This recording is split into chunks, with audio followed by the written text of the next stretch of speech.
Hello मेरे प्यारे साइंटिस्टों, तो कैसे आप सब ठीक ठाक। उम्मीद करता हूँ कि आप सब खैरियत से होंगे। A very good morning, evening, afternoon, whenever you are this beautiful lecture. आज के लेक्चर में हम AION आयन का कंसेप्ट करेंगे कि आयन हमारे पास क्या होता है। देखो किताबी वाला डिफिनीशन नहीं है, बहुत मुश्किल है यार, याद नहीं होता सर। इजी डिफिनीशन आपके लिए लाया है, सबसे आसान ट्रिकी वाला। देखो केमिकल सब्सटेंस, तो आपने पिछले लेक्चर में बात किया कि केमिकल सब्सटेंस हर वो सब्सटेंस है, हर वो स्पीशीज है जो केमिकल रिएक्शन में हिस्सा लेता है, जिसमें एलिमेंट, मॉलिक्यूल, फार्मूला यूनिट और एटम और इसके साथ फ्री रेडिकल शामिल है। तो ये वन बाय वन हम डिस्कस करेंगे। एलिमेंट, कंपाउंड, ये कंसेप्ट मैंने ऑलरेडी किया है, जो बाकी है वो हम एक दूसरे के साथ साथ डिस्कस करेंगे। सही है, तो इसमें पहले आयन है। तो आयन, देखो आयन क्या होता है। आयन क्या होता है सर, सिंपली बताओ कि आयन क्या होता है। बता दो। देखो केमिकल सब्सटेंस, हर वो केमिकल सब्सटेंस, हर वो केमिकल सब्सटेंस मतलब हर वो केमिकल स्पीशीज, हर वो चीज जो रिएक्शन में हिस्सा लेता है, मैं उसकी बात कर रहा हूं। चाहे एटम, एलिमेंट हो, मॉलिक्यूल हो, फार्मूला यूनिट हो, जो भी हो, मैंने जस्ट उन सब के लिए एक नाम यूज किया, chemical substance. Chemical substance having positive, जिस पर पॉजिटिव आर या नेगेटिव चार्ज, हैविंग पॉजिटिव और नेगेटिव चार्ज, जिस पर पॉजिटिव और या नेगेटिव चार्ज हो, कॉल्ड आयन। इसको हम कहेंगे आयन, कि ये हमारे पास आयन है। चाहे मॉलिक्यूल हो, चाहे फार्मूला यूनिट हो, चाहे एटम हो, चाहे एलिमेंट हो, इस पर पॉजिटिव या नेगेटिव चार्ज आ गया, उसको हम क्या कहेंगे? आयन कहेंगे। आसान है, बिल्कुल आसान है यार। केमिकल सब्सटेंस है पॉजिटिव और नेगेटिव चार्ज कॉल्ड आयन, उसको हम आयन कहते हैं। इसमें क्या है? अब देखो केमिकल सब्सटेंस, अब आयन है अगर मॉलिक्यूल है। देखो आयन तो है, मॉलिक्यूल भी है।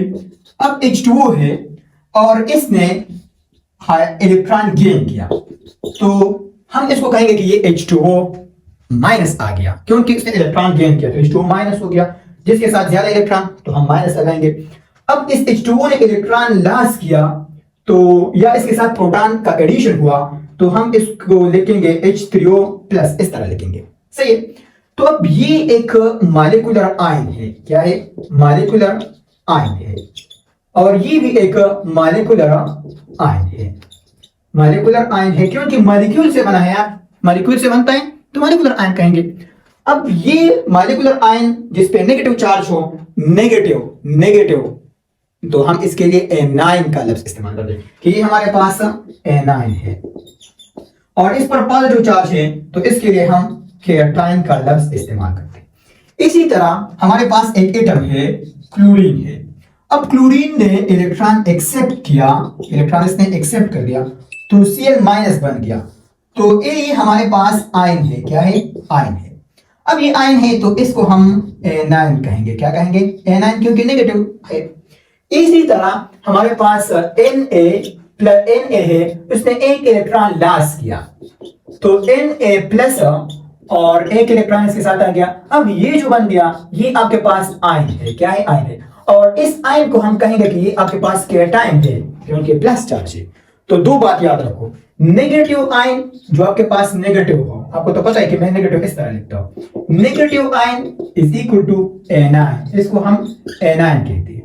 Positive ion is equal to, इसको हम केटाइन कहते हैं। चाहे वो मॉलिक्यूल हो, चाहे वो फार्मूला यूनिट का हो, चाहे वो एलिमेंट का हो, चाहे वो एक एटम का हो, लेकिन पॉजिटिव हो तो एनाइन, सॉरी पॉजिटिव हो तो केटाइन, नेगेटिव हो तो एनाइन, ये लफ्ज हम इस्तेमाल करेंगे। यहां तक कंसेप्ट समझ में आया? बोलो समझ में आया। अब अगर मैं आपसे क्वेश्चन करो कि ये आयन कहां से अराइज होता है, तो सर ये एटम से भी अराइज हो सकता है, ये मॉलिक्यूल से भी अराइज होता है, एलिमेंट से अराइज हो सकता है, फार्मूला यूनिट से अराइज होता है।